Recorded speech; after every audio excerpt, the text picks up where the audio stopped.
আমার প্রিয় ছাত্রছাত্রীরা, ওয়েলকাম টু আরএস টিউটোরিয়াল। আজ আমরা শতকরা চ্যাপ্টারের কোষে দেখি 11 এর বাকি অঙ্কগুলো অর্থাৎ 112 পাতায় এই যে 11 থেকে যে অঙ্কগুলো বাকি ছিল সেই অঙ্কগুলো করব। 11 থেকে 20 পর্যন্ত অঙ্কগুলো আজকে শেষ করব। তো দেখো 11 অঙ্কটা কি বলেছে, সময় মতো বিদ্যুতের বিল জমা দিলে 15% ছাড় পাওয়া যায়। সময় মতো বিল দিয়ে আমার কাকিমা 54 টাকা ছাড় পেলেন। বিদ্যুৎ বিলের পরিমাণ কত ছিল হিসাব করি। তো খুবই সহজে অঙ্কটা হয়ে যাবে ত্রৈরাশিক পদ্ধতিতে। তো দেখো আমি একদিকে লিখব বিদ্যুৎ বিলের ছাড়, তো এদিকে লিখব বিদ্যুৎ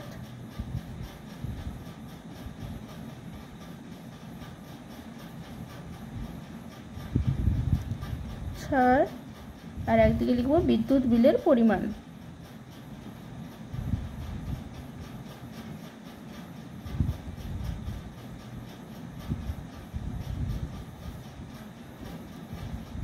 তো দেখো বলেছে 15% ছাড় পাওয়া গেছে, অর্থাৎ কি 100 টাকার মধ্যে 15 টাকা ছাড় পাওয়া গেছে।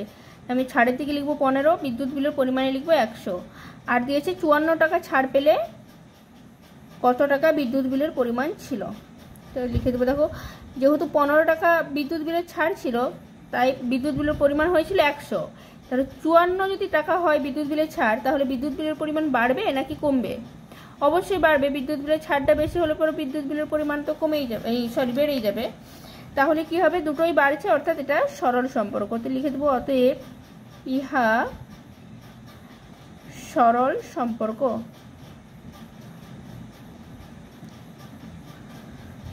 অতএব বিদ্যুৎ বিলের পরিমাণ সমান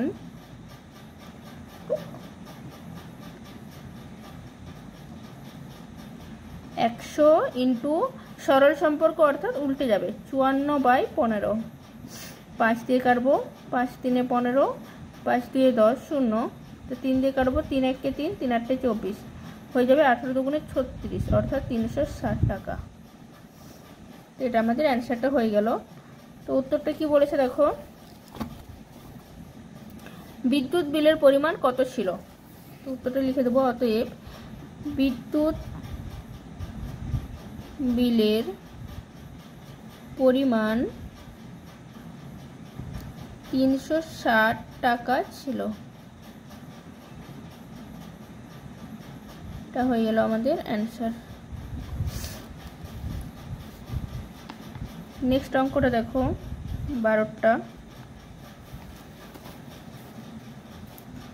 বলেছে চিনির মূল্য 20% বেড়ে গেছে, তাই চিনির মাসিক খরচ অপরিবর্তিত রাখতে চিনির মাসিক ব্যবহারের পরিমাণ শতকরা কত কম করতে হবে হিসাব করে লিখি। তো বলেছে কি চিনির মূল্য 20% বেড়ে গেছে, অর্থাৎ আগে 100 টাকা চিনির দাম হলে এখন হয়ে যাবে 120 টাকা। তাহলে দেখো 100 টাকায় এখানে একটা জিনিস ধরে নিতে হবে। মনে করি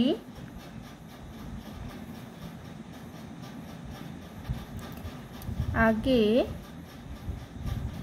1 মাসে x কেজি চিনি ব্যবহৃত হতো।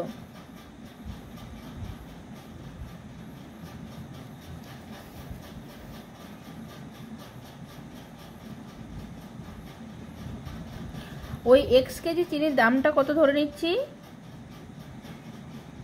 এবং x কেজি চিনির দাম ছিল 100 টাকা।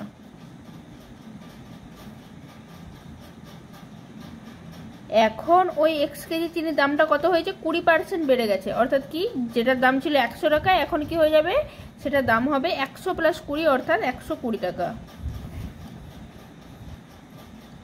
কি বলেছে দেখো, এখন x কেজি চিনির দাম হলো 100 + 20, অর্থাৎ 120 টাকা। বোঝা গেল? এবার দেখো খুব ভালোভাবে বোঝো এটা। এখন কি বলেছে, 100 টাকায় x কেজি চিনি পাওয়া যাচ্ছে আগে, আর এখন কি হয়েছে 120 টাকায় x কেজি চিনি পাওয়া যাচ্ছে। কিন্তু আমি 120 টাকা ব্যবহার, মানে এখানে যে অঙ্কটা বলেছে সেখানে বলেছে চিনির যে মাসিক খরচটা সেই খরচটা একই রাখবে, মানে আগে 100 টাকা রাখতো এখনো ওই 100 টাকাই রাখবে। তাতে চিনিটা যদি কম পেতে হয় তো কম পেতে হবে, কোনো সমস্যা নেই, কিন্তু এখনও ওই 100 টাকাই রাখবে। অর্থাৎ কি করব, আমি ত্রৈরাশিক পদ্ধতিতে অঙ্কটা করে নেব যে 120 টাকায় 1 কেজি চিনি পাওয়া যাচ্ছে, অর্থাৎ 100 টাকায় তাহলে কত কেজি চিনি পাওয়া যাচ্ছে সেটা আমাকে করতে হবে। তো দেখো এদিকে লিখব চিনির দাম, ব্র্যাকেটে লিখব কি চিনির দামটা টাকা, আর এদিকে লিখব চিনির পরিমাণ,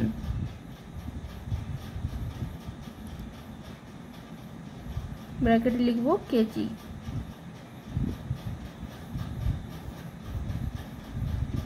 তো দেখো 120 টাকা, এখনকার দাম 120 টাকায় 1 কেজি চিনি পাওয়া যাচ্ছে, কিন্তু আমার 120 টাকা দরকার নেই, আমার কি দরকার 100 টাকা চিনিটা নেবো।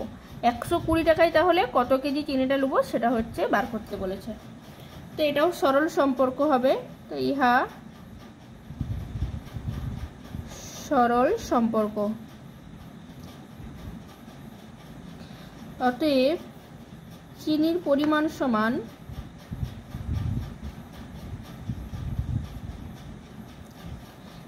x ইন্টু 100/120, 2 5 10 2 6 12 সমান হয়ে গেল 5x/6 কেজি। তাহলে আমাদের মোট আগে চিনিটা কত কেজি আসতো, x কেজি, এখন কত আসছে 5x/6 কেজি। তাহলে এখন চিনির পরিমাণ হ্রাস পাচ্ছে, অতএব এখন চিনির পরিমাণ কম করতে হবে, কত হবে x - 5x/6 কেজি। বিয়োগটা করে নিতে হবে, 6 লসাগু হলো, তাহলে হলো 6x - 5x সমান x/6 কেজি। তো এই পরিমাণটা আমাদের কম করতে হবে এখন। কিন্তু উত্তরটা আমাদের কি চেয়েছে, বলেছে মাসিক ব্যবহারের পরিমাণ শতকরা কত কম করতে হবে। তাহলে শতকরাটা বার করতে হবে, 100 দিয়ে গুণ করে নিলে আমাদের বেরিয়ে যাবে। অতএব ত্রৈরাশিকেই করে দিই, হ্যাঁ ত্রৈরাশিকে যখন করছি অঙ্কটা ত্রৈরাশিকেই করে দিই, তাহলে হবে কি এদিকে হবে চিনির পরিমাণ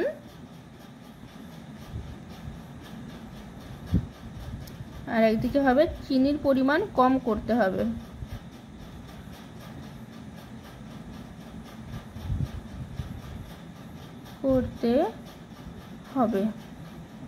তো দেখো চিনির পরিমাণ আগে কত ছিল, x কেজি চিনি লাগতো আমাদের, তাহলে x কেজি চিনিতে কম করতে হচ্ছে কত, x/6 কেজি। আর যেহেতু শতকরা বলেছে মানে 100তে কত সেটা বার করতে হবে। তো অতএব চিনির পরিমাণ কম করতে হবে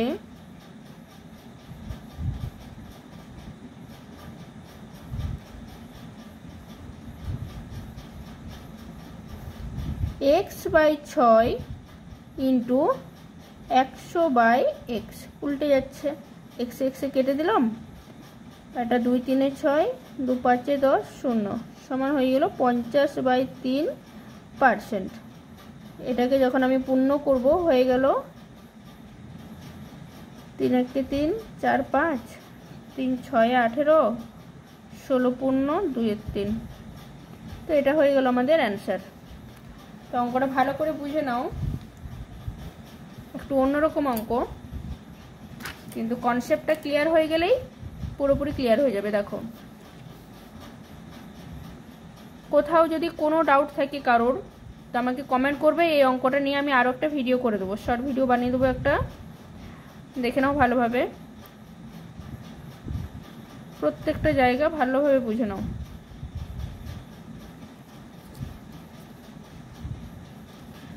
ঠিক আছে, চলো নেক্সট ভিডিও যাই।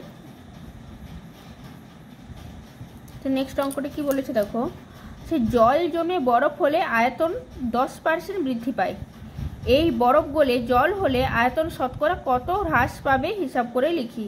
তো প্রথমে কি বলেছে, জল জমে বরফ হচ্ছে দিয়ে 10% বৃদ্ধি পাচ্ছে, কিন্তু আমাদের উত্তরটা কি চেয়েছে, উত্তরটা দেখো চেয়েছে বরফ গলে জল হচ্ছে, এটা হলো জল জমে বরফ, এটা হলো বরফ গলে জল, মানে উল্টো দিকে, প্রথমে বৃদ্ধি পাচ্ছে পরে হ্রাস পাচ্ছে। ভালো করে বোঝো জিনিসটা। তো দেখো আমি কি করবো, খুবই ইজি অঙ্ক, কিন্তু এই জায়গাটায় সবাই প্রবলেম করে দেয়, জল জমে বরফ হচ্ছে তো এখানেও জল জমে বরফই করে দেয়। তো সেই জায়গাটায় সবাইকে একটু প্রবলেম হয়। একটু ভালো করে খেয়াল রাখবে অঙ্কটা করার সময়, তাহলে দেখবে কোনো ভুল হওয়ার চান্স থাকবে না। তো দেখো প্রথমে লিখবো, মনে করি জলের আয়তন 100 একক। মনে করি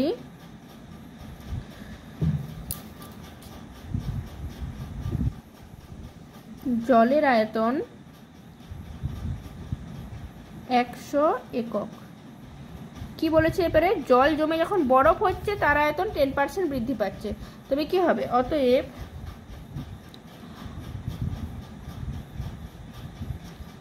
10% বৃদ্ধি পেয়ে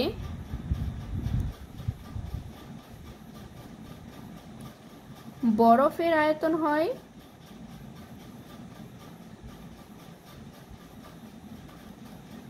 হবে 100 + 10 সমান 110 একক।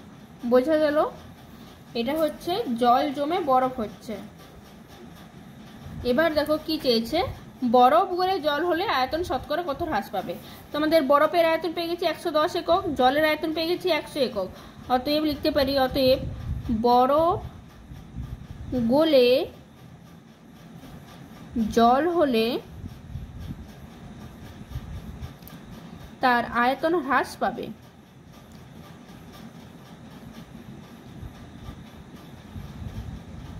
তার আয়তন হ্রাস পাবে কত পাবে, 110 - 100 অর্থাৎ 10 একক। তো দেখো এরপরে আমি রেসিপিটা করে নিচ্ছি। তাহলে এখানে লিখব বরফের আয়তন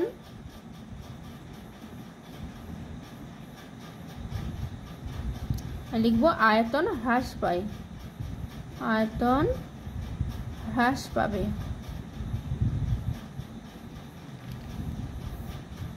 তো বরফের আয়তন কত, 110। 110-তে আয়তন হ্রাস পাবে কত একক, 10 একক।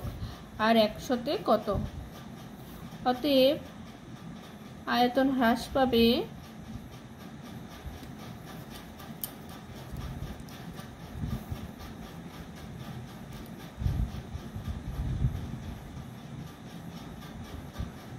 10 × 100/110। 0 0 কেটে দিলাম, থাকলো কত, 10 × 100/11%।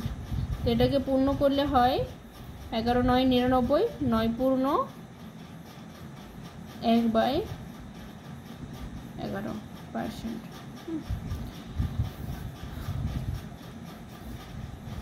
তো দেখো পরের অঙ্কটা করছি।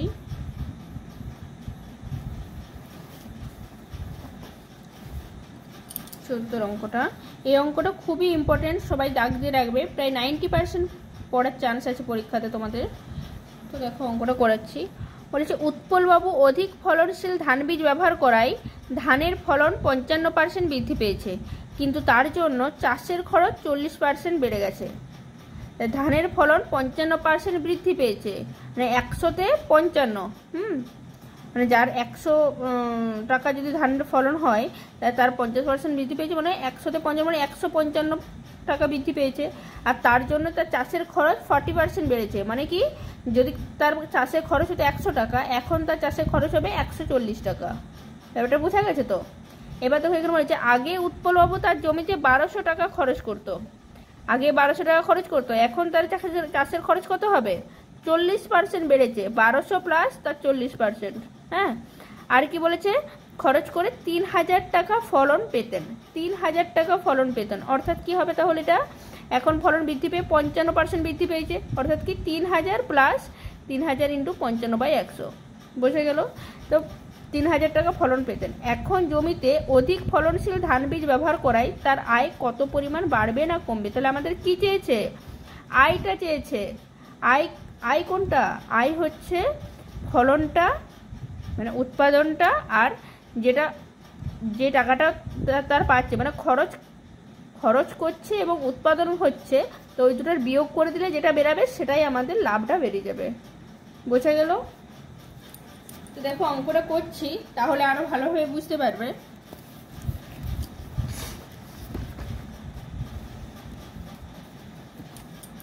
তো এখানে লিখে দেবো আগে খরচ হতো, উৎপলবাবুর আগে খরচ হতো, দেখো উৎপলবাবুর চাষে আগে খরচ হতো 1200 টাকা, তো 40% চাষে খরচ বেড়ে যাচ্ছে, তো লিখে দিচ্ছি 40% বেড়ে যাওয়ায় এখন খরচ হয় 1200 প্লাস 1200 এর 40%, অর্থাৎ কি 1200 ইন্টু 40/100। দেখো 0 0 কেটে দিলাম,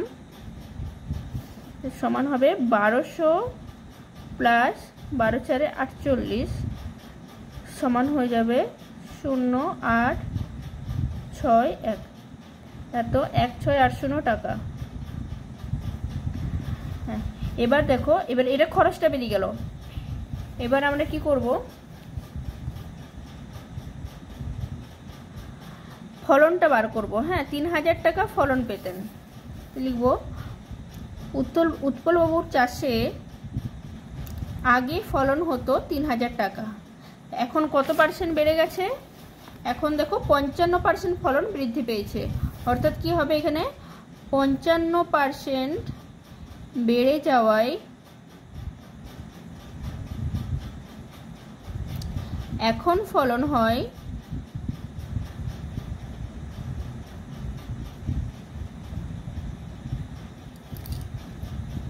3000 প্লাস 3000 ইন্টু 55/100, 0 0 কেটে দিলাম, থাকলো কত 3000 প্লাস 1650 সমান হবে 4650 টাকা। তাহলে দেখো, অতএব আগে আয় হতো কত টাকা, আয় হবে আগে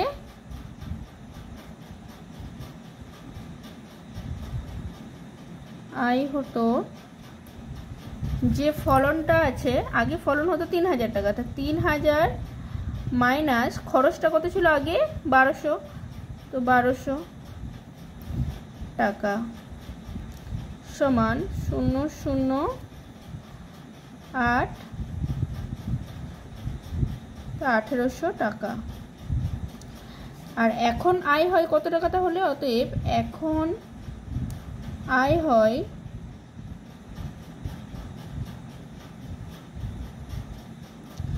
এখন ফলন হচ্ছে কত 4650 মাইনাস খরচ হচ্ছে কত 1680 টাকা, সমান হয়ে যাবে 2970 টাকা। তাহলে আয় বৃদ্ধি পাচ্ছে, তো দেখো আগে আয় হচ্ছে কত 1800 টাকা, এখন আয় হচ্ছে কত 2970 টাকা, তো আয় বৃদ্ধি হচ্ছে, লিখে দেবো অতএব, উত্তরটাও এটাই চেয়েছে। দেখো বলেছে এখন জমিতে অধিক ফলনশীল ধান বীজ ব্যবহার করায় তার আয় কত পরিমাণ বাড়বে, অতএব এখন উৎপলবাবুর আয় বাড়বে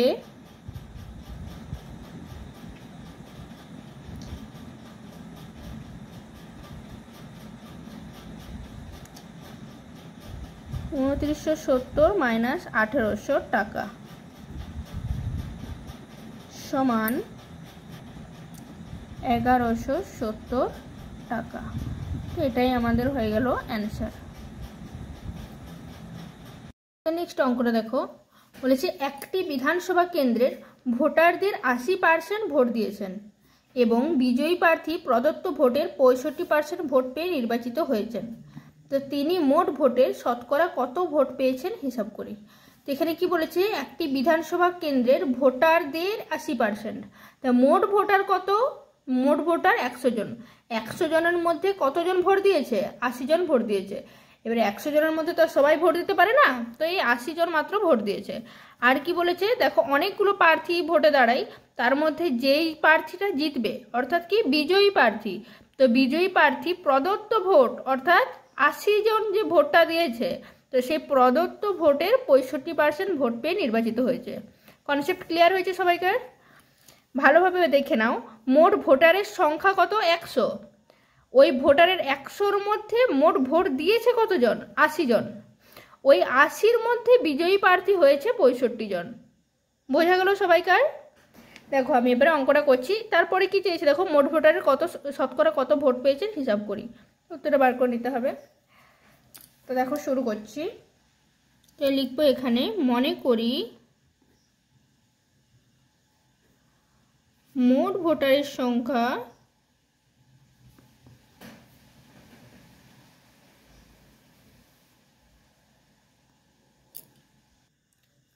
একশো জন।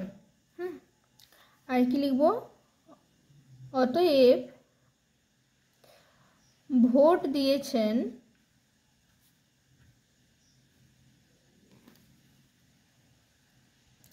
কতজন ভোট দিয়েছেন? দেখো বলেছে ভোটারদের 80%। ভোটারদের অর্থাৎ কি, মোট ভোটার কতজন ছিল? 100 জন ছিল। তো 100 ইন্টু 80/100। দেখো 100 কেটে দিলাম, সমান হয়ে গেল 80 জন। এইটা হচ্ছে ভোট দিয়েছেন। এবার কি বলেছে দেখো, বিজয়ী প্রার্থীর প্রদত্ত ভোটের 65% ভোট পেয়ে নির্বাচিত হয়েছে।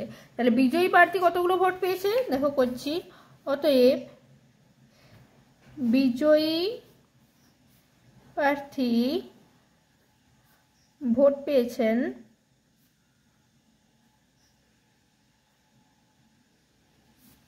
এই 80 জনের মধ্যে ভোটটা পেয়েছেন। 80 ইন্টু 65/100, 65%। 0 কাটলাম, 5 1 5, 5 3 15, 5 2 10, 2 4 8 সমান 13 4 52 জন। তো এটা হয়ে গেল 52 জন। চেয়েছে আমাদের কি, চেয়েছে শতকরা কত ভোট পেয়েছেন। 100ই কত, তো আমার আলটিমেট উত্তরটা বেরিয়েই গেছে। দেখো যেহেতু আমি ধরেছিলাম মোট ভোটারের সংখ্যা 100 জন, তাই 52 জন বেরিয়েছে, অর্থাৎ এটাই 52% হবে। কিন্তু আর একটু ডিটেলসে করার জন্য, অঙ্কটা তো অনেকটাই ছোট হয়েছে, তো আর একটা লাইন জাস্ট বাড়িয়ে দাও। তো লিখে দাও, অতএব বিজয়ী প্রার্থী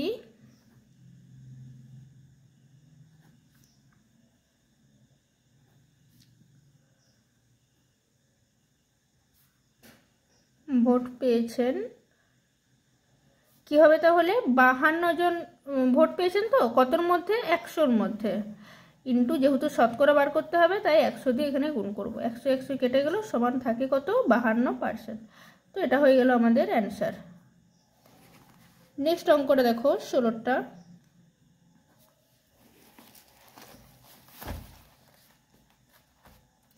বলছে এই বছরে নন্দলাল উচ্চ মাধ্যমিক বিদ্যালয়ে পরীক্ষার্থীদের 85% বাংলায়, 70% অঙ্কে এবং 65% উভয় বিষয়ে A+ পেয়েছে।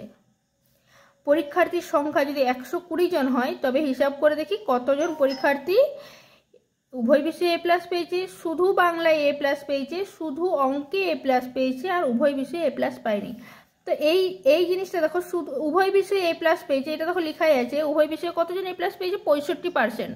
তো আমি নর্মাল যে হিসাবটা হয় আমাদের, 120-র মধ্যে 65%, নর্মাল হিসাবটা করলে আমাদের এটা বেরিয়ে যাবে, 1 নাম্বারটা বেরিয়ে যাবে। 2 নাম্বারটা কি বলেছে দেখো, শুধুমাত্র বাংলায় A+ পেয়েছে। আমাদের এখানে যে পার্সেন্টেজটা দেওয়া আছে বাংলার, সেখানে কি ওই পার্সেন্টেজটা বাংলাতেও পেয়েছে, আবার অন্যান্য কিছু কিছু ক্ষেত্রেও পেয়ে থাকতে পারে। এখানে পার্টিকুলার কোনো কিছু নাম বলে নাই, বলেছে 65% বাংলায় পেয়েছে। কিন্তু শুধুমাত্র বাংলায় A+ পেয়েছে কতজন, সেটা আমাদেরকে বার করে দিতে হবে। কি করে বার করব? দেখো উভয় বিষয়ে যারা A+ পেয়েছে, সেটা থেকে এটা বিয়োগ করে দিলেই হয়ে যাবে। আমাদের শুধুমাত্র বাংলায় কত A+ পেয়েছে সেটা পেয়ে যাব। আর কি বলেছে দেখো, শুধু অঙ্কে A+ পেয়েছে। দেখো অঙ্কে A+ পেয়েছে কতজন? 70 জন, 70%। আর উভয় বিষয়ে A+ পেয়েছে 65%। তো এই দুটোই বিয়োগ করে দিলেই শুধুমাত্র অঙ্কে A+ পেয়েছে কতজন আমরা পেয়ে যাব। আর উভয় বিষয়ে A+ পাইনি, বাকিগুলো যোগ করে বিয়োগ করে দিলেই আমাদের উত্তরটা বেরিয়ে যাবে এটার। তো দেখো অঙ্কটা করছি স্টেপ বাই স্টেপ, ভালো করে বুঝো। তো প্রথমে আমি লিখে নেব, উভয় বিষয়ে A+ পেয়েছে 65%। অতএব কি বলেছে দেখো, আমাদের চেয়েছে শুধু বাংলায় A+ পেয়েছে। তো অতএব শুধু বাংলায় A+ পেয়েছে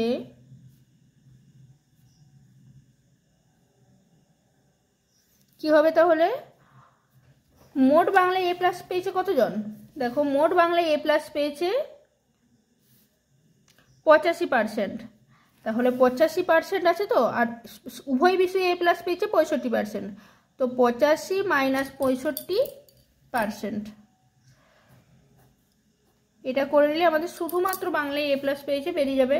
তো সমান 5 5 10, এই 5 5 মিলে গেলে 0, সে 7 8 20, তো এটা হয়ে গেল 20%।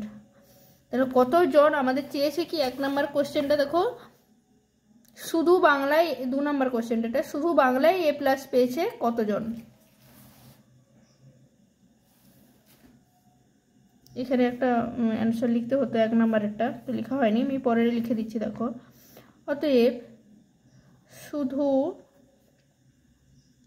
বাংলায় এ প্লাস পেয়েছে, মোট পরীক্ষার্থীর সংখ্যা হচ্ছে 120 জন, তো 120 ইন্টু 20/100 সমান 12 দুগুণে 24 জন। তো এটা হয়ে গেল আমাদের 1 নম্বর অ্যান্সার।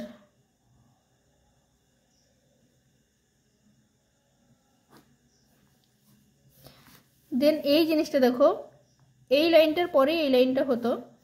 অতএব উভয় বিষয়ে এ প্লাস পেয়েছে কতজন হবে? 65%। অর্থাৎ কি হবে? 120-র মধ্যে 65%, 65/100। 0 0 কাটলাম, 5 1 5, 5 3 15, 5 2 10, 2 6 12 সমান হয়ে যাবে 78 জন। তো এটা হয়ে গেল আমাদের এটা 2 নাম্বার ছিল, এটা 2 নাম্বার ছিল, দেখে নেবে একটু। মানে এই লাইনটার পরেই এই লাইনটা হতো, এই জায়গাটা একটু মিস্টেক হয়ে যাচ্ছে। দেখো এই লাইনটার পরেই এই লাইনটা হতো, তারপর আবার এই লাইনটা হতো। তো এইটা হয়ে গেল আমাদের 1 নাম্বার অ্যান্সার।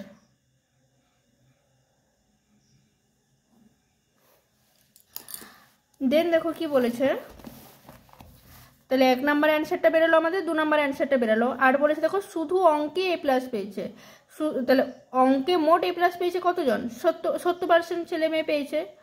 এবার বলেছে শুধুমাত্র অঙ্কে এ প্লাস পেয়েছে, আগের শুধু বাংলায় এ প্লাস পেয়েছে মতোই হবে, 70 মাইনাস 65%। তো দেখো লিখে দিই, অতএব শুধু অঙ্কে এ প্লাস পেয়েছে 70 মাইনাস 65% সমান হয়ে যাবে 5%। অতএব শুধু অঙ্কে এ প্লাস পেয়েছে কতজন হবে বলো? মোট 120 জন শিক্ষার্থী ইন্টু 5/100। 0 0 কাটলাম, 5 2 10, 2 6 12 সমান হয়ে গেল 6 জন। তো এটা হয়ে গেল আমাদের 3 নাম্বার অ্যান্সার। তারপরে দেখো কি বলেছে 4টা, সে উভয় বিষয়ে এ প্লাস পায়নি কতজন। তাহলে আমাদের কি করতে হবে? দেখো এখানে কি কি বেরিয়েছে, শুধুমাত্র বাংলায় এ প্লাস পেয়েছে 24 জন, শুধুমাত্র অঙ্কে এ প্লাস পেয়েছে 6 জন, আর উভয় বিষয়ে মানে দুটা বিষয়েতেই এ প্লাস পেয়েছে 78 জন। তাহলে মোট আমার এ প্লাস পাওয়ার সংখ্যাটা এতজন। আর মোট কতজন শিক্ষার্থী? 120 জন শিক্ষার্থী। তো 120 থেকে এটা পুরোটা যদি আমি বিয়োগ করে দিই, তাহলে আমাদের উভয় বিষয়ে মানে কোনো বিষয়েই যারা এ প্লাস পায়নি তাদের সংখ্যাটা আমরা পেয়ে যাব। তো দেখো কি করব, অতএব কোনো না কোনো বিষয়ে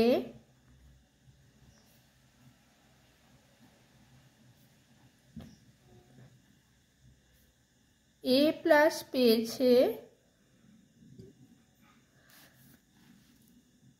78 প্লাস 24 প্লাস 6 জন। তো এটা যোগ করলে হয় 108 জন। তারপরে আমাদের কি চাইছে দেখো, উভয় বিষয়ে তাহলে এ প্লাস পায়নি কতজন, লিখবো অতএব উভয় বিষয়ে এ প্লাস পায়নি, তো তাহলে মোট আমাদের কতজন ছিল? 120 জন ছিল, মাইনাস 108 জন, বিয়োগ করলে হয় 12 জন। তো এটা আমাদের হয়ে গেল 4 নাম্বার অ্যান্সার। অঙ্কটা ভালো করে এবার দেখে নাও। এই প্রথম লাইনটার পরেই এই লাইনটা হবে, এই জিনিসটা একটু করে নেবে, তারপরে আবার এখান থেকে যেরকম শুরু হচ্ছে সেরকম হবে।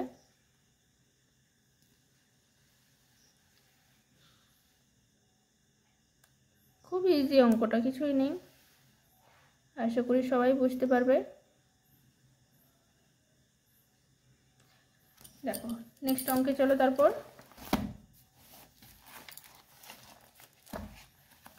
দেখো বলেছে আমিনা বিবির বেতন প্রথমে 20% বৃদ্ধি পেয়ে পরে আবার 20% হ্রাস পেল। আমিনা বিবির বেতন শতকরা কত পরিবর্তন হলো হিসাব করি। প্রথমে 20% বৃদ্ধি পাচ্ছে, তারপর ওই যে 20% বৃদ্ধিটা পেল তার উপরে আবার 20% হ্রাস পাবে। বোঝা গেল জিনিসটা? মানে মোট যে বেতনটা ছিল তার থেকে কিন্তু 20% হ্রাস পায়নি, পেয়েছে কি প্রথমে 20% বৃদ্ধি পেল, তো বৃদ্ধিটা পাওয়ার পর আবার 20% হ্রাস পেল। তারপর বলেছে দেখো আমিনা বিবির বেতন শতকরা কত পরিবর্তন হলো। এই পরিবর্তনটা কার উপরে হবে? যেটা বেতন প্রথমে ছিল তার সেই বেতনের সাথে তার বেতনের পরিবর্তনটা হবে। তো দেখো অঙ্কটা করি। তো দেখো এটা হবে, মনে করি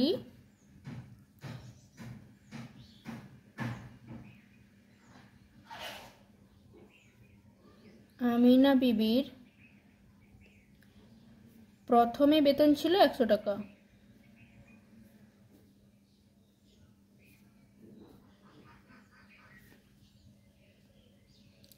এবার 20% বৃদ্ধি করছে, তাতে 20% বৃদ্ধি করলে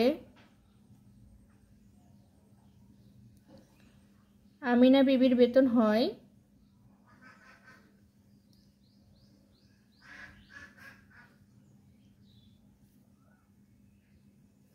কত হবে? 100 আগে ছিল, এখন আবার 100-র মধ্যে 20% বৃদ্ধি হচ্ছে, অর্থাৎ 20 টাকা সমান 120 টাকা।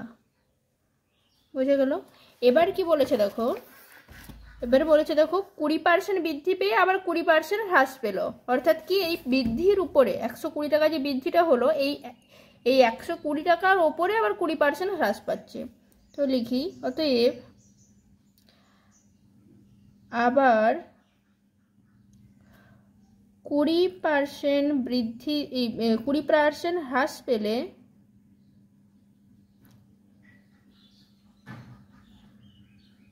আমিনা বিবির বেতন হয়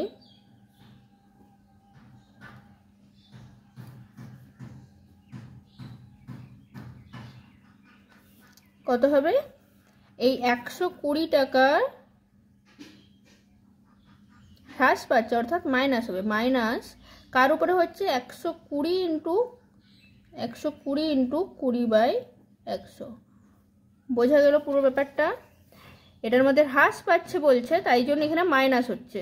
হ্যাঁ, আর কত বেতনের উপরে হচ্ছে? 120 টাকা যে বেতনটা আছে তার উপরে 20% হ্রাস পাচ্ছে, অর্থাৎ 120 ইন্টু 20/100 করলাম, তো এত টাকা সমান হয়ে যাবে 120 মাইনাস 0 কাটলাম, 12 × 2 = 24 টাকা সমান এটা 96 টাকা। ঠিক আছে, তাহলে আমাদের এবারে কি বলেছে দেখো, আমিনা বিবির বেতন শতকরা কত পরিবর্তন হলো। কার উপরে পরিবর্তনটা হবে? আমিনা বিবির প্রথমে যে বেতনটা ছিল তার উপরে তার বেতনের পরিবর্তনটা কত হলো। তার প্রথমে আমিনা বিবির কত বেতন ছিল? 100 টাকা বেতন ছিল, এখন হয়েছে 96 টাকা। তো অতএব তাহলে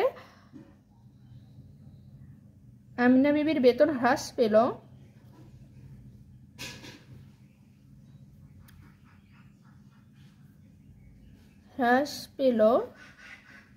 আগে কত ছিল? 100 টাকা ছিল, এখন হয়েছে 96 টাকা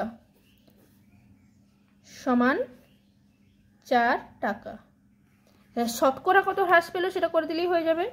অতএব আমিনা বিবির বেতন হ্রাস পেল কি বলেছিলাম, যেটা হ্রাস বা বৃদ্ধি পায় সেটা ওপরে হবে, কতর মধ্যে হ্রাস পাচ্ছে, 100-র মধ্যে হ্রাস পাচ্ছে, তো 100 লিখবো ইন্টু শতকরা, তাই 100 100 কেটে দিলাম, সমান হয়ে গেল 4%। তো এটাই আমাদের হয়ে গেল অ্যান্সার।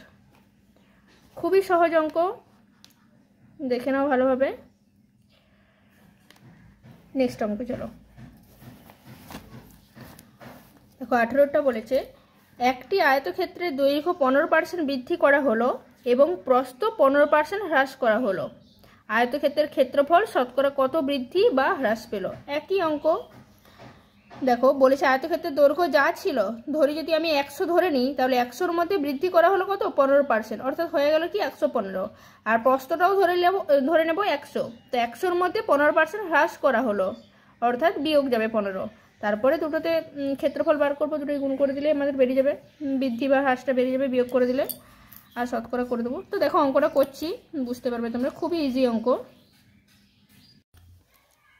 মনে করি আগে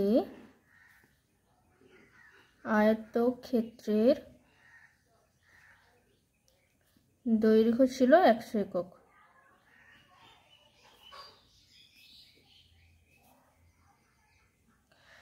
আর প্রস্থটাও ধরে নিলাম 100 একক।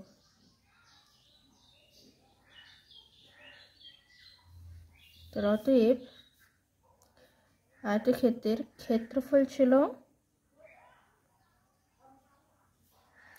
100 স্কোয়ার বর্গ একক সমান 10,000 বর্গ একক। ঠিক আছে, এটা আগেরটা হয়ে গেল। এবারে কি বলেছে দেখো, বলেছে দৈর্ঘ্য, আচ্ছা এটা এবার বলেছে দেখো, দৈর্ঘ্য 15% বৃদ্ধি করা হলো এবং প্রস্থ 15% হ্রাস করা হলো। তো দেখো 15% বৃদ্ধি করলে আয়তক্ষেত্রের দৈর্ঘ্য কত লিখে দিই। অতএব তাহলে দেখো 15% বৃদ্ধি করলে আয়তক্ষেত্রের দৈর্ঘ্য হবে 100 প্লাস 15 সমান 115 একক। আর 15% হ্রাস করলে আয়তক্ষেত্রের প্রস্থ হবে কত, 100 মাইনাস 15 সমান হয়ে যাবে 85 একক। অতএব নতুন আয়তক্ষেত্রের ক্ষেত্রফল সমান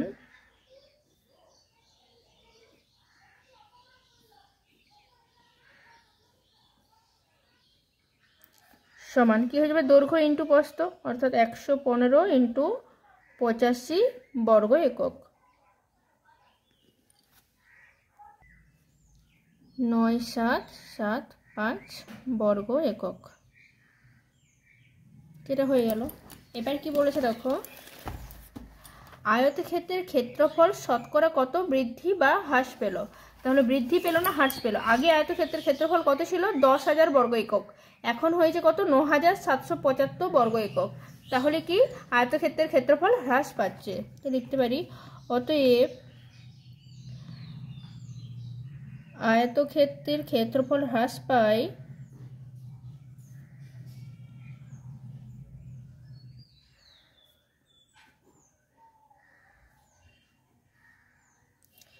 $10,000 মাইনাস 900, এই 9,775 বর্গ একক সমান 225 বর্গ একক। এবারে এটা শতকরাটা বার করে দিলে উত্তরটা বেরিয়ে যাবে। অতএব আয়তক্ষেত্রের ক্ষেত্রফল হ্রাস পায় হবে, যেটা হ্রাস পেয়েছে সেটা বাই কতর মধ্যে হ্রাস পেয়েছে, 10,000-এর মধ্যে হ্রাস পেয়েছে, ইন্টু 100, 25 4 100, 25 9 225 সমান হয়ে গেল 9.4%।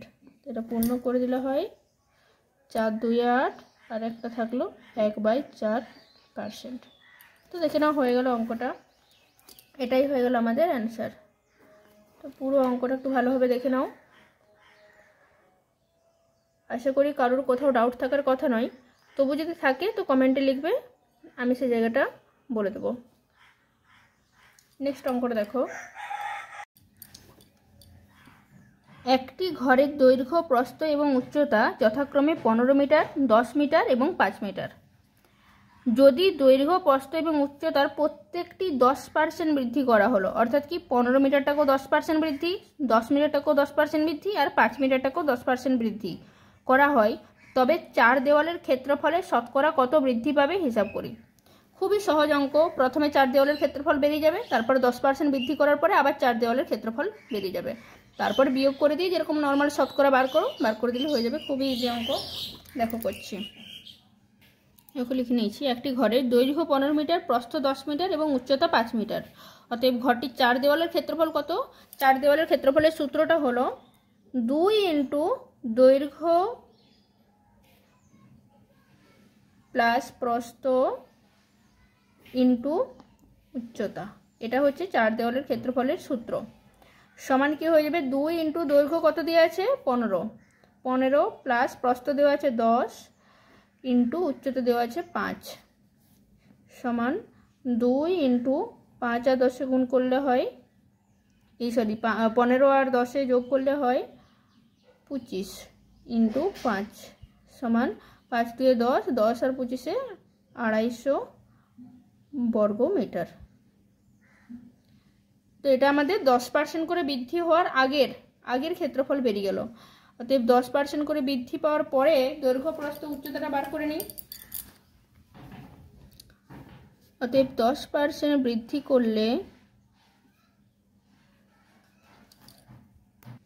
ঘরটির দৈর্ঘ্য হয় কত হবে? আগে ছিল 15 মিটার, তাহলে হবে 15 প্লাস 15 ইন্টু 10% অর্থাৎ 10/100। প্রতিটা অঙ্ক একই রকমের। 5 3 15, 5 2 10, তাহলে এত মিটার হলো। এটা সমান 15 প্লাস 3/2,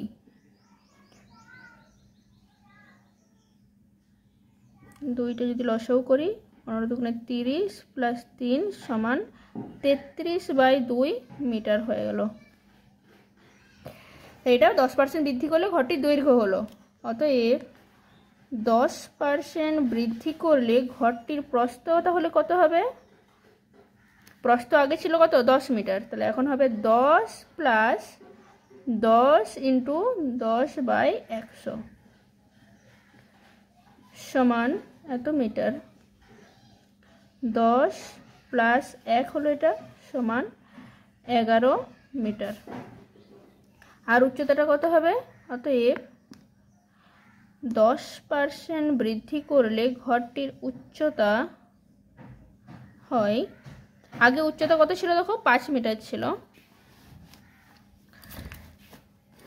তাহলে এখন উচ্চতা কত হবে?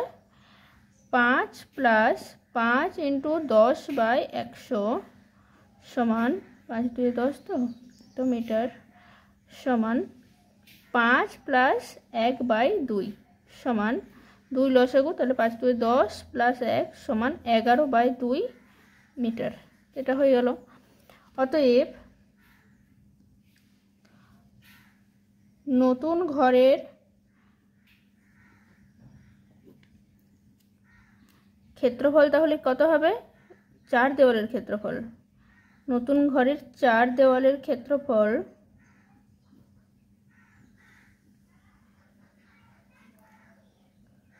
সমান, নতুন ঘরের 4 দেওয়ালের ক্ষেত্রফল কি? একই সূত্র, 2 ইন্টু দৈর্ঘ্য প্লাস প্রস্থ ইন্টু উচ্চতা সমান 2 ইন্টু দৈর্ঘ্য কত বেরিয়েছে?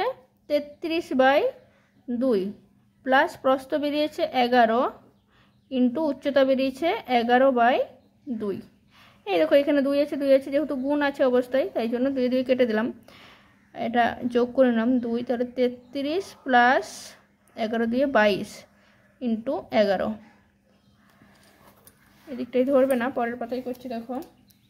সমান 33 আর 22 যোগ করলে হয়ে যায় 55/2 ইন্টু 11, এত বর্গ মিটার সমান এটা 55 আর 11 গুণ করলে হয় 605/11 বর্গ মিটার। এটা হচ্ছে নতুন যে ঘরটা হলো 10% করে বৃদ্ধি করে তার 4 দেওয়ালের ক্ষেত্রফল। তাহলে বৃদ্ধি পাচ্ছে কত? অতএব 4 দেওয়ালের ক্ষেত্রফল বৃদ্ধি পায় ঘরের 4 দেওয়ালের ক্ষেত্রফল বৃদ্ধি পায়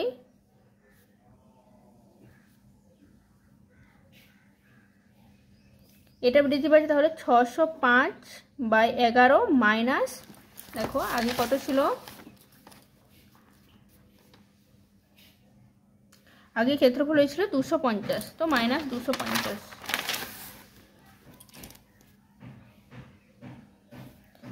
এত বর্গমিটার সমান 11 লসাগু হলো। তাই 605 মাইনাস 250 আর 11তে গুণটা করলে হয়, তো একটু কারেকশন করে নাও, এই জায়গাটা জানি না কীভাবে ভুলটা হয়ে গেল। তো এটাই গুণটা হলে 605 হয়েছে, আর ভুলবশত এখানে 11 লিখে দিয়েছিলাম। এটা 2 হবে, দেখো নিচে 2 আছে, সুতরাং এটা 2 হবে, এটা 2 হবে। হ্যাঁ, যারা যারা করেছিলে আগেই তারা বুঝতে পেরেছিলে আশা করি। এই জায়গাটা লিখতে একটু ভুল গেছিলো। তো এটাও তাহলে এটা 11 হবে না, এটা 2 হয়ে যাবে। 2 লসাগুটা কত হয়ে যাবে? এটা 2 হয়ে যাবে। তাহলে এটা হয়ে যাবে 2 এ 2 হলো 605, আর এটা থাকলো 25, 25 দুগুণে হয়ে যাবে 50, অর্থাৎ 500।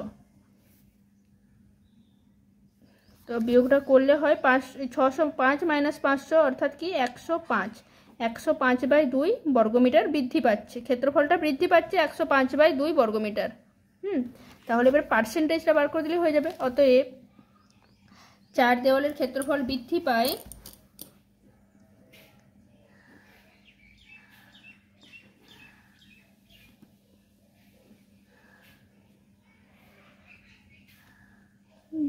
পায় কি বলেছিলাম, যেটা বৃদ্ধি পাচ্ছে মানে 105 এখানটাতে করছি 105/2 টা কার মধ্যে হবে? যার থেকে বৃদ্ধি পাচ্ছে। কিসের থেকে বৃদ্ধি পাচ্ছে না, আগে 4 দেওয়ালের ক্ষেত্রফল কত ছিল তার থেকে বৃদ্ধি পাচ্ছে। তো আগে 4 দেওয়ালের ক্ষেত্রফল ছিল 250 ইন্টু 100, পার্সেন্টেজ বার করছি। তো সমান এটাই কি করবো, দেখো 105/2 আছে, তো 105/2 এখানে ভাগ আছে, এটা 250টার নিচে আছে। এটা যদি গুণ অবস্থায় আনতে যাই তাহলে কি হয়, উল্টে যায়। তো এটা হয়ে যাবে 1/250 ইন্টু 100। কাটাকাটি করলে হয় 0 0 কাটলাম, 5 5 25, 5 2 10, 2 2 কাটলাম, আর এটা 5 2 10, 5 1 5, সমান হয়ে গেল 21%। তো এটা হয়ে গেল আমাদের অ্যান্সার। একটু অঙ্কটা বড় হয়েছে কিন্তু খুবই সহজ অঙ্কটা, দেখো কিছুই নেই। অঙ্কটা প্রথমে কি করলাম, ঘরটা 4 দেওয়ালের ক্ষেত্রফল বার করে নিলাম। তারপরে কি হলো, দৈর্ঘ্য, প্রস্থ এবং উচ্চতা 10% করে বৃদ্ধি পাচ্ছে, তো সেই জন্য সেগুলো বার করে নিলাম। 10% করে বৃদ্ধি পেলে দৈর্ঘ্য কত হয়, প্রস্থ কত হয়, আর উচ্চতা কত হয় বার করে নিলাম। তারপরে কি হলো, নতুন ঘরের 4 দেওয়ালের ক্ষেত্রফলের সূত্রটা লাগালাম, 2 ইন্টু দৈর্ঘ্য প্লাস প্রস্থ ইন্টু উচ্চতা। তো এই তিনটার জন্য এটা হলো, এটা এখানে করেছি দেখো 605/2 বর্গমিটার। এরপরে কি, যেরকম নর্মাল সব অঙ্কগুলোই করছি, বৃদ্ধি কত পাচ্ছে, কত পার্সেন্ট বৃদ্ধি পাচ্ছে সেটা বার করে নিলাম। তো বৃদ্ধিটা বেরিয়ে গেল, তারপরে আবার শতকরা বার করে নিলাম। খুবই ইজি অঙ্কটা। দেখো নেক্সট অঙ্ক দেখো বলেছে, বার্ষিক ক্রীড়া প্রতিযোগিতায় 20% শিক্ষার্থী 100 মিটার দৌড়ে, 15% শিক্ষার্থী 200 মিটার দৌড়ে এবং 10% শিক্ষার্থী লং জাম্প প্রতিযোগিতায় নাম দেয়। 5% শিক্ষার্থী 3টেতেই নাম দিয়েছে। তাহলে বিদ্যালয়ের শিক্ষার্থীর সংখ্যা 780 জন হলে কতজন শিক্ষার্থী ওই প্রতিযোগিতার কোনোটিতেই নাম দেয়নি, হিসাব করে লিখি। তো তাহলে দেখো এখানে এই অঙ্কটা কিছুটা দেখো আগের অঙ্ক 16 দাগের অঙ্কটার মতো কিছুটা অঙ্কটা হবে। তো দেখো এখানে বলেছে 20% শিক্ষার্থী 100 মিটার দৌড়ে নাম দিয়েছে, আর কি 5% শিক্ষার্থী 3টেতেই নাম দিয়েছে। তাহলে শুধুমাত্র 100 মিটার দৌড়ে কতজন শিক্ষার্থী নাম দেবে? যারা হচ্ছে 100 মিটার দৌড়ে নাম দিয়েছে তারা তো 3টেতেই নাম দিতে পারে। তাহলে 3টেতেই যতজন নাম দিয়েছে সেটা থেকে এটা বিয়োগ করে দিলেই শুধুমাত্র আমার 100 মিটার দৌড়ে কতজন নাম দিয়েছে সেটা পেয়ে যাব। সেম 200 মিটার দৌড়টাও হবে, আর লং জাম্পটাও একই রকমভাবে হবে। তো দেখো বার করে নিচ্ছি।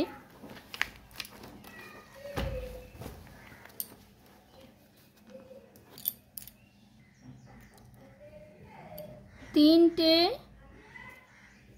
প্রতিযোগিতাতেই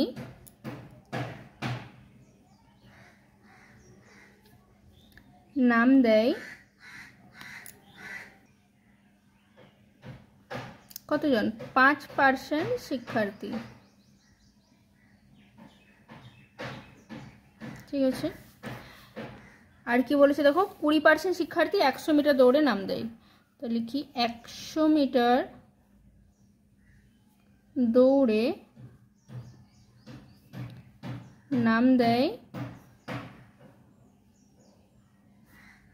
20% শিক্ষার্থী।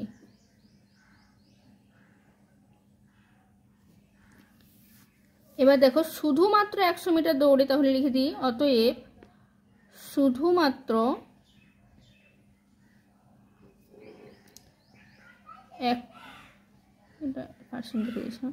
100 মিটার দৌড়ে নাম দেয়, তাহলে কত হয়ে যাবে? 20 - 5% শিক্ষার্থী সমান 15% শিক্ষার্থী। এরা কি করেছে? শুধুমাত্র 100 মিটার দৌড়ে নাম দিয়েছে। আর কি লিখবো? 200 মিটার দৌড়ে নাম দিয়েছে, তাহলে 200 মিটার দৌড়ে নাম দেয় কত পার্সেন্ট শিক্ষার্থী? 15% শিক্ষার্থী। তাহলে আবার অতএব শুধুমাত্র 200 মিটার দৌড়ে নাম দেয়, এটাও সেম হয়ে যাবে 15 - 5% শিক্ষার্থী সমান 10% শিক্ষার্থী। আর তারপরে আছে লং জাম্পে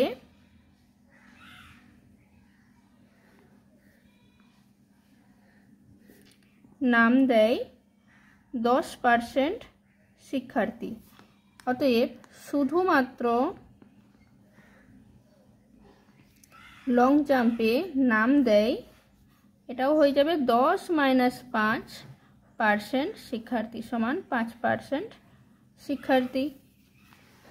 বোঝা গেল? অতএব আমি কি লিখতে পারি? অতএব কোনো না কোনো বিষয়ে নাম দিয়েছে, লিখবো অতএব কোনো না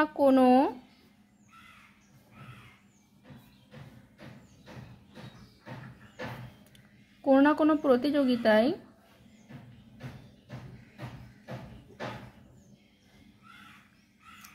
নাম দেয়। এগুলোতে যোগ হয়ে যাবে, তাহলে তিনটে প্রতিযোগিতাতেই নাম দিয়েছে 5%, প্লাস শুধুমাত্র 100 মিটার দৌড়ে নাম দিয়েছে 15%, শুধুমাত্র 200 মিটার দৌড়ে নাম দিয়েছে 10%, আর শুধুমাত্র লং জাম্পে নাম দিয়েছে 5%। তো চারটেই যোগ হয়ে গেল এত পার্সেন্ট শিক্ষার্থী। চারটেই যোগ করলে হয় 15 আর 5 20, 20 আর 10 30, 30 আর 5 35% শিক্ষার্থী। আমাদের উত্তরটা কি চেয়েছে দেখো, উত্তরটা চেয়েছে দেখো ওই প্রতিযোগিতায় কোনোটিতেই নাম দেয়নি। তাহলে কোনোটিতেই নাম দেয়নি সেটা বার করে নিতে হবে আগে। অতএব কোনো প্রতিযোগিতায়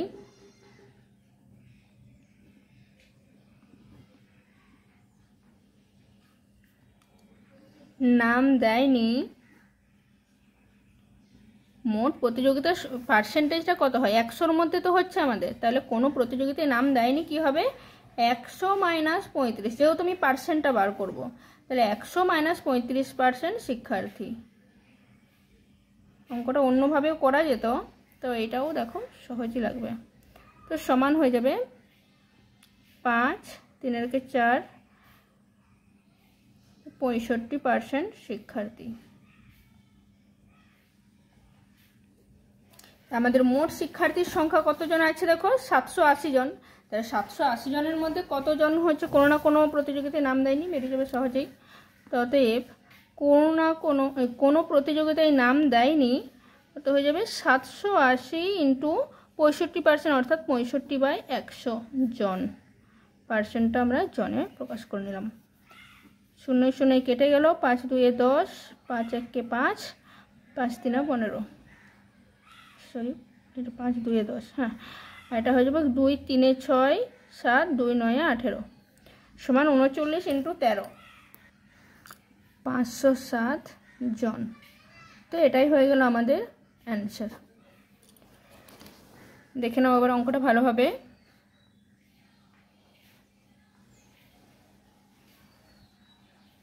আশা করি সবাই বুঝতে পেরেছো, খুবই সহজ, প্রতিটা অঙ্কই খুবই সহজ। যদি কেউ বুঝতে না পারো তো আমায় কমেন্ট করবে, আমি ভালোভাবে বুঝিয়ে দেবো আরও একবার। তো আজকের মতো এই পর্যন্তই, পরের দিনকে আবার অন্য অঙ্ক করব। বাই।